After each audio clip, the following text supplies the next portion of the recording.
하나님 나라 배가의 원칙 하늘 은행이 있다. 너희를 위하여 보물을 땅에 쌓아두지 말라. 거기는 좀과 동록이 하며 도둑이 구멍을 뚫고 도둑질하느니라. 오직 너희를 위하여 보물을 하늘에 쌓아두라. 거기는 좀이나 동록이 하지 못하며 도둑이 구멍을 뚫지도 못하고 도둑질도 못하느니라. 내 보물 있는 그곳에는 내 마음도 있느니라. 마태복음 6장 19절에서 21절. 이 말씀은 하늘에 보물을 쌓을 곳이 있다고 말한다. 그런데 너희를 위해서라고 말한다. 또 말씀하시기를 오직 너희를 위하여 보물을 하늘에 쌓아두라 라고 하신다. 보물을 하늘에 쌓는다고 한다면 우리가 가진 것 중에 뭔가를 누구에게 주는 것일 텐데 이것이 어찌 하나님을 위한 것이 아니고 우리를 위한 것이라고 말씀하시는 것일까? 이는 하나님 나라의 원칙을 알아야만 이해가 되는 말씀이다.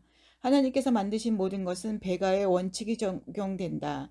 옥수수 한 개에는 250개 정도의 나달이 있고 각 나달을 심으면 옥수수대가 나오고 한 대에서 두세 개의 옥수수가 열린다.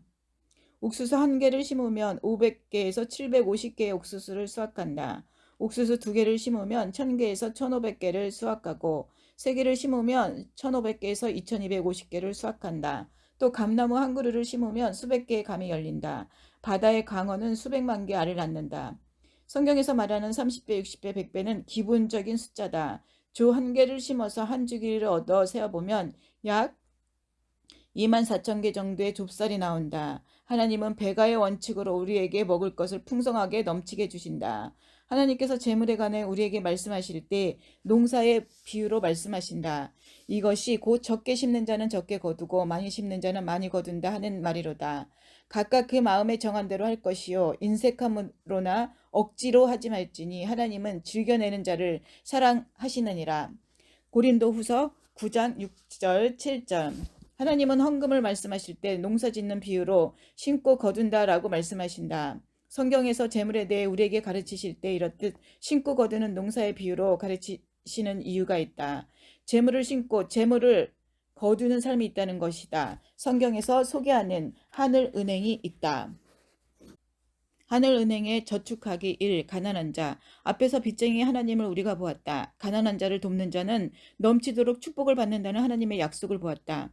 어느 날 아들과 지하철을 탔는데 마침 남루한 옷을 입은 가난한 사람이 들어왔다. 나는 이들에게 줄 수 있도록 항상 지갑에 100원, 500원, 1000원, 5000원, 만원을 준비해둔다.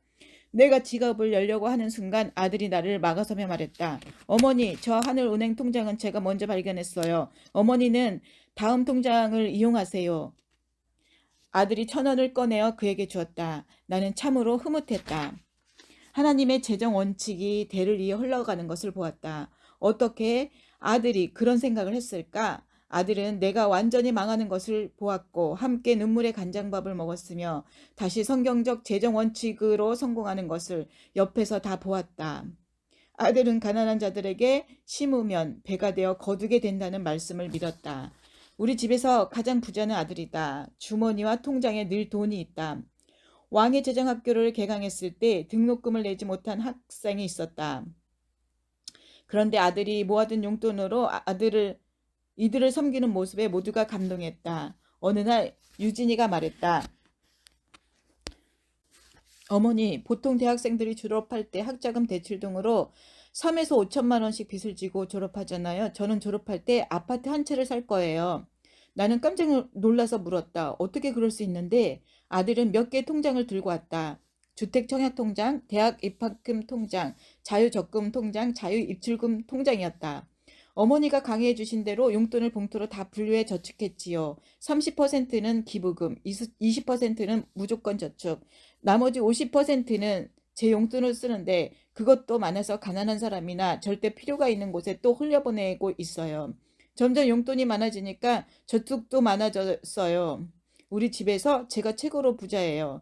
그렇게 말하며 씩 웃었다. 이렇게 되기까지 남편과 나는 재정 원칙대로 사는 모습을 아이에게 보여주었고 어떤 상황들이 생길 때마다 아들을 가르쳤다. 한 번은 아들이 일명 등골 브랜드라는 고급 브랜드의 겨울 점퍼를 사달라고 했다. 아이들이 이 브랜드 옷을 좋아해서 부모들이 등골이 빠진다고 해서 붙은 별명이다. 제가 25만 원을 저축했으니 나머지는 엄마가 보태서 사주세요. 큰맘 먹고 보태서 점퍼를 사주었는데 아들이 얼마 지나지 않아 색상이 다른 점퍼를 하나 더 사달라고 했다. 이전에 그런 적이 없었기에 아빠가 점퍼 한 개를 더 사주었다. 그런데 점퍼를 살 때 나는 큰 사이즈로 사야 한다고 했고 아들은 멋이 안 난다며 몸에 딱 맞는 옷을 산다고 옥신각신하다가 아빠가 아들의 편을 들어주면서 딱 맞고 폼 나는 것으로 사게 됐다.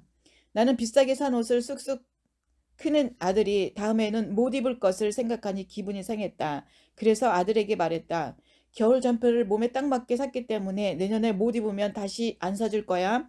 아들도 동의했다. 이듬해가 되니 역시 점퍼를 못 입게 되었다. 아들은 비싼 옷을 한 해밖에 못 입게 된 게 미안했는지 인터넷 장터에 2개를 판 돈으로 넉넉한 사이즈의 점퍼를 산다고 했다. 나는 이때가 아들에게 재정 원칙을 가르칠 때라고 생각했다. 우와, 좋은 아이디어구나. 그런데 엄마에게 더 좋은 아이디어가 있는데. 그게 뭔데요? 엄마가 키르기스탄에 강의를 다녀왔잖아. 엄마가 키르기스스탄에 강의를 다녀왔잖아. 그때 체감 온도가 영하 50도 정도쯤 되더라. 그리고 선교사의 자녀들에게 그 옷을 보내면 어떨까? 아들이 흔쾌히 좋다고 할 줄 알았는데 머뭇거렸다. 엄마가 올해는 점퍼를 안 사주신다고 하셨잖아요. 저는 입던 점퍼 2개를 팔아서 새 점퍼를 사고 싶어요. 아들은 나와는 이야기가 안 된다고 하면서 자기를 잘 이해해주는 아빠와 이야기를 한다고 했다. 그런데 아빠가 더 좋은 아이디어를 말했다. 아들아, 그 옷을 버리지 않고 팔아서 다시 새 옷을 산다는 것은 아주 좋은 생각이다. 그런데 더 좋은 투자처인 하늘은행에 투자하거라. 지금 밖에서 노숙자들이 추위에 떨고 있단다. 그 옷을 가지고 나가서 그들에게 입혀주자. 아들은 아빠의 말에 동의를 하며 내게 말했다. 엄마, 제 점퍼 내주세요. 지금 아빠랑 노숙자 사역에 나가야 해요. 나는 이런 아들이 내심 흐뭇했다. 이 일이 있고 일주일이 지났을 때 할머니에게서 전화가 왔다. 할아버지가 손자에게 좋은 옷을 사주라고 하셨다며 100만 원을 보내주신다는 것이다. 유진이가 기뻐하며 선포했다. 할렐루야, 하나님은 선하십니다.